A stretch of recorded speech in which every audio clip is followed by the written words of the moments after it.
Buzz. Le Buzz Bourgogne-Franche-Comté. Fréquence Plus met la lumière sur vous qui faites vibrer la région. Fréquence Plus. Lumière sur le saxophoniste et compositeur Geoffrey Secco qui a inventé, il y a 10 ans, un concept unique au monde, les concerts sous hypnose. Pour marquer cet anniversaire, il embarque le public dans une nouvelle tournée de 40 concerts à travers la France, la Belgique et la Suisse. Geoffrey Secco sera en concert chez nous le 27 janvier au Cèdre à Chenôve en Côte d'Or et le lendemain, le 28 janvier, au Petit Cursal de Besançon avec son concert sous hypnose intitulé Au-delà. Autrement dit, un voyage de l'autre côté, guidé par la voix chaleureuse de Geoffrey Secco qui est notre invité. Bonjour Geoffrey. Bonjour Cynthia, bonjour à tous. Comment est venue cette idée de mêler musique et hypnose ericksonienne ? C'était une intuition ? Alors, j'ai toujours été passionné par la musique et puis aussi la conscience, les capacités incroyables du cerveau. Vous savez, des fois on dit qu'on utilise 10% de notre cerveau, alors quand on est musicien, on se demande toujours, tiens, comment je pourrais apprendre mieux la musique, mieux entendre, etc. Et finalement, en devenant musicien professionnel, toute cette dimension-là autour de la conscience, de la spiritualité, je la perdais un peu. Alors, je me suis dit, comment je pourrais réunir ces deux domaines ? Et c'est finalement cette idée qui m'est venue de concerts sous hypnose, qui m'est venue un peu naturellement en observant que pendant certains concerts, il y avait des gens qui partaient en transe. Quand je parlais justement de comment j'avais composé certaines musiques, tout ça, je me disais, tiens, ils ferment les yeux, ils rentrent bien dedans, c'est peut-être grâce aux mots, et si j'officialisais ça en faisant des concerts sous hypnose. Alors comment ça se passe un concert sous hypnose et en quoi c'est différent de l'hypnose de spectacle que l'on connaît ? Alors effectivement, c'est différent de l'hypnose de spectacle. Là, c'est l'hypnose qu'on appelle ericksonienne. Donc c'est une hypnose qui va s'adresser à tout le monde, qui va être plus lente, plus profonde, comme une méditation guidée. Et l'idée, c'est que chacun reste à sa place pour vivre son propre voyage intérieur. Donc il n'y a personne qui monte sur scène pour faire des choses un peu extravagantes, la poule, la licorne, je sais pas quoi. Ouf. Là, c'est plus un voyage intérieur et dans une direction de connaissance de soi.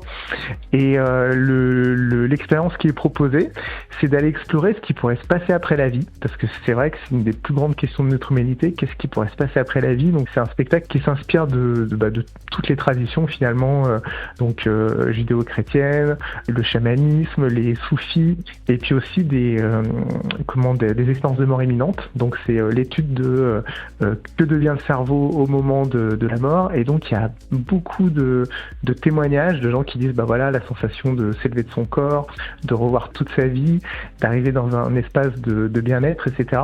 Et je me suis dit, tiens, c'est dommage qu'on puisse pas vivre ça finalement de notre vivant. Donc ce concert sous hypnose, c'est un moment pour aller explorer ce qui pourrait se passer après.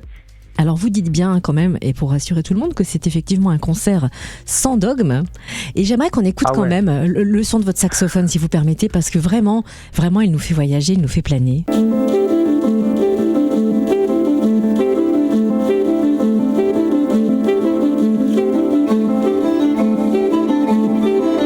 Ce n'est là qu'un très très bref aperçu effectivement, mais vraiment on se sent porté, on se sent léger. Et donc oui, vous dites c'est un concert sans dogme, c'est important quand même cette idée-là. Ouais, c'est ça, c'est vraiment de s'interroger, de se questionner sur ce qui pourrait se passer après la vie, mais sans donner de réponse. Finalement, c'est des gens qui vont trouver leur propre réponse, qui vont aller explorer ce en quoi ils croient.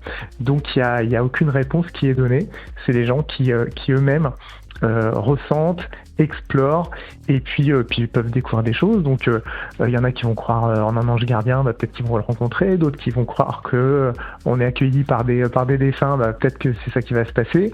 Mais c'est vrai que on est nombreux à croire, ou en tout cas à espérer qu'il pourrait y avoir quelque chose après, qu'il y a comme une continuité de l'âme ou de l'existence, peut-être même un retour. Et ça, on peut même être catholique et croire ça, alors que ça n'existe pas dans la religion catholique, la réincarnation. Mais donc voilà, on n'a pas de réponse à ça. Et comment l'explorer avec l'art et l'hypnose ? C'est ce que j'ai envie de proposer. Vous êtes accompagné de musiciens et lorsque vous les présentez, vous les comparez et vous comparez à des hôtesses de l'air pour un voyage astral. À partir de quel âge on peut assister à ce concert et si quelqu'un hésite encore par peur de perdre le contrôle, quel conseil avez-vous envie de lui donner pour venir ? Alors, je pense qu'on peut venir à partir de 13-14 ans. Moi, j'avais lu un livre quand j'avais cet âge-là qui s'appelait Les Thanatonautes de Bernard Werber. Donc, c'est une fiction où, justement, les gens vont explorer, alors cette fois par assistance médicale, ce qui pourrait justement se passer après la vie en se mettant volontairement en état de mort imminente. Et je me disais, ouais, j'ai trop envie d'essayer ça finalement. Donc je rappelle bien que c'est une fiction. Et pareil, dans ce livre, Bernard Werber évoque toutes les traditions, mais qui raconte un petit peu la même chose finalement. Donc ouais, je trouve qu'à partir de 14 ans, ça peut être un âge, à partir du moment où on peut rester pendant 1h30 assis, un peu concentré, qu'on aime bien la musique. Et bien voilà une nouvelle expérience à tester, un concert sous hypnose avec le saxophoniste Geoffrey Secco et ses musiciens le 27 janvier au Cèdre à Chenôve en Côte d'Or et le lendemain, le 28 janvier au Petit Cursal de Besançon dans le Doubs. Merci d'avoir été notre invité Geoffrey Secco. Merci Cynthia, merci à tous, bonne journée. C'était le Buzz Bourgogne-Franche-Comté. Fréquence Plus met la lumière sur vous qui faites vibrer la région. Fréquence Plus.